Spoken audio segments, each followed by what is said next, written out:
ابو سفیان نے فتح مکہ سے پہلے ایمان قبول کی. فتح مکہ تو دوسرے دن ہو رہا ہے، انہوں نے ایک دن پہلے ایمان قبول کیے. ابو سفیان میرے نبی کے خیمے میں آ گئے.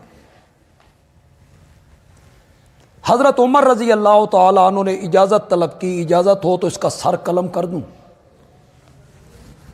حضرت عباس نے کہا میں اس کو پناہ دے چکا ہوں، یہ میری پناہ میں. آپ نے فرمایا اسے اپنے خیمے میں رکھو، صبح کے ٹائم پیش کر. صبح کے ٹائم میرے نبی نے پہلا سوال کیا ہے، ابو سفیان تجھے اب بھی شک ہے کہ لا الہ الا اللہ، اللہ کے سوا کوئی معبود نہیں؟ اس نے کہا جی کوئی شک نہیں. تے ساڈے معبوداں دے پلے کچھ ہوندا تو ہمیں آج یہ دن دیکھنا نصیب ہوتا. آپ نے فرمایا تجھے اس بات میں شک ہے کہ میں اللہ کا نبی ہوں؟ آپ ذرا ابو سفیان کی جرت دیکھیں، 10,000 کے لشکر میں گھرا ہوا ہے، لیکن جو دل میں بات ہے وہی زبان پہ لائے. کہتا ہے اس میں تو ابھی ابھی کچھ شک ہے. یہ کہہ کے باہر نکلا، پتہ نہیں دل میں کیا آیا، پھر خیمے کی طرف لوٹا اور اس نے کہا کوئی شک نہیں ہے، میں ایمان قبول کرنا چاہتا ہوں. میں اور آپ کیا حیثیت رکھتے ہیں؟ میرے نبی کی خدمت میں پیش ہوئے ابو سفیان بن حارث اور عبداللہ بن ابی امیہ، ایک پھوپھی کا بیٹا ایک تایا کا بیٹا. ابو سفیان تایا کا بیٹے، عبداللہ بن ابی امیہ پھوپھی کے بیٹے. کہا ہم آئے ہیں، اندر اطلاع بھجوائی، توبہ کرنے آئے ہیں، مسلمان ہونا چاہتے ہیں. تو آپ نے فرمایا مجھے ان کے اسلام کی کوئی ضرورت نہیں ہے، میں ان کو بیعت نہیں کروں گا، انہوں نے مجھے بڑا دکھ دیا ہوا ہے. طائف والوں سے زیادہ تھا، طائف والوں نے تو پتھر مار مار لہولوہان کر دیا تھا. حضرت عائشہ نے پوچھا یا رسول اللہ سب سے زیادہ آپ نے دکھ کہاں دیکھا؟ کہا طائف کی وادی میں. لیکن جب وہ پتھر مارنے والے مدینے میں آئے تو آپ نے ان کا استقبال کیا. اب ایک پھوپھی کا بیٹا ہے، ایک تایا کا بیٹا، آپ کا نہیں، میں نہیں ملوں گا. کیوں؟ کہ ایک میرے بارے میں شعر کہا کرتا تھا اور میری برائی بیان کرتا تھا اشعار میں، اور ایک عبداللہ نے، ابو سفیان میرے بارے میں شعر کہتا تھا، پتھر نہیں مارا، زبان کا غلط استعمال.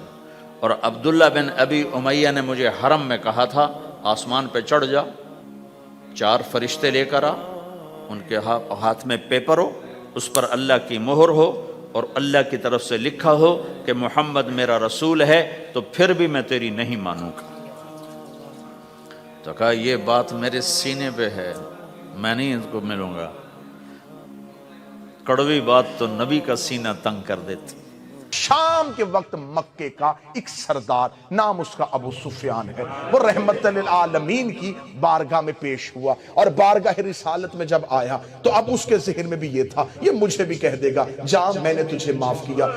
حضرت ابو طالب اور جناب ملیکۃ العرب جب اسلام کو مضبوط کر چکے اور رسول ان دونوں ہستیوں کے جانے کے بعد مکہ چھوڑ چکے تھے، اب جب وہ مدینہ سے واپس مکہ پہنچے تو اب وہ مظلوم مکہ بن کے نہیں، فاتح مکہ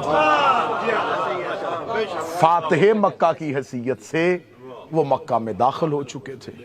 جب وہ مکہ میں داخل ہو چکے تھے تو اب مکہ والوں کے لیے یہ امتحانی کیفیت تھی کہ جسے پتھر مار کے نکالا تھا، جس کے رستے میں گندگی پھینکی تھی، جس کے رستے میں کانٹے بھی چھائے تھے، آج وہ ایک مملکت کا مالک بن کے.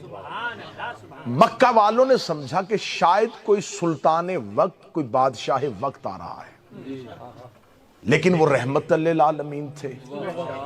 ان کا قافلہ رات کی تاریکی میں مکہ کے باہر جا کے رک گیا. مکہ میں ہلچل مچ گئی اور لوگوں نے اپنے گھروں کے دروازے بند کر دیے، خوف کے عالم میں کہ آج بدلہ دینے کا وقت آ گیا ہے. جس نے جو جیسی مصیبت کی تھی اسے اس کا ویسا ہی سزا ملے گی. مکہ کے دروازے بند ہو گئے، لیکن یہ تاریخ انسانیت نے پہلی بار منظر دیکھا تھا کہ جس نے بدلہ لینا تھا وہ اس وجہ سے شہر کے باہر رک گیا کہ ابھی شہر والے سوئے ہوئے ہیں۔ تمہید میں آپ ساتھ دیں گے تو نتیجہ آپ کی سوچوں سے وہ اس لیے رک گئے کہ شہر کے لوگ سوئے ہوئے ہیں، ان کے آرام میں خلل نہ آئے۔ رات کے اندھیرے میں جو ان کے لشکر کے لوگوں نے مشعلیں روشن کی تھیں، رسالت ماب نے وہ مشعلیں بجھا دیں کہ کہیں مکہ کی پہاڑی پہ کھڑا ہوا بھی کوئی ان آگ کو دیکھ کے پریشان نہ ہو، لہٰذا ان کو سکون سے رات گزارنے دیں اور صبح کو وہ کائنات کا سب سے بڑا فاتح اعظم سفید پرچم لے کے مکے میں داخل ہو، جو اس دور میں امن کی علامت تھا، اور مکہ میں داخل ہوتے ہی اپنے لشکر والوں کو کہہ دیا تلواریں نیاموں میں رہنی چاہیے، نیزے آپ کے اندر ہونے چاہیے، گھوڑا آپ نے دوڑانا نہیں ہے، اونچی آواز میں آپ نے بولنا نہیں ہے، کسی کا دروازہ آپ نے توڑنا نہیں ہے، انتہائی عزت و احترام کے ساتھ مکہ کی گلیوں سے گزرو، کیونکہ یہ مکہ والوں کا شہر نہیں، میرے باپ دادا کا شہر، یہ ہاشم کا شہر ہے، یہ عبد مناف کا شہر ہے، یہ عبد المطلب کا شہر ہے، یہ ابو طالب کا شہر ہے، لہٰذا اپنے آبائی وطن میں کچھ بھی ایسا نہیں ہونے دوں گا، اور مکہ کے مرکزی چوک میں جا کے اعلان کر دو کہ آج سب کے لیے معافی کا دن ہے، آج کسی سے کوئی بدلہ نہیں لیا جائے گا، آج کسی کو کچھ نہیں کہا جائے گا، بڑے آرام سکون سے جیسے اپنی معمولات زندگی ہیں ویسے گزارو۔ رحمت للعالمین نے دربار سجا لیا، رسول بیٹھ گئے۔ اب مکہ والوں کی اکثریت خوف کی وجہ سے اور ایک اقلیت نبی کے اس اخلاقی کردار کی وجہ سے دربار رسالت میں پیش ہوئی۔ لفظ سمجھیے گا، اکثریت جو تھی وہ خوف کی وجہ سے، اقلیت محبت کی وجہ سے رسول کے دربار میں آئی۔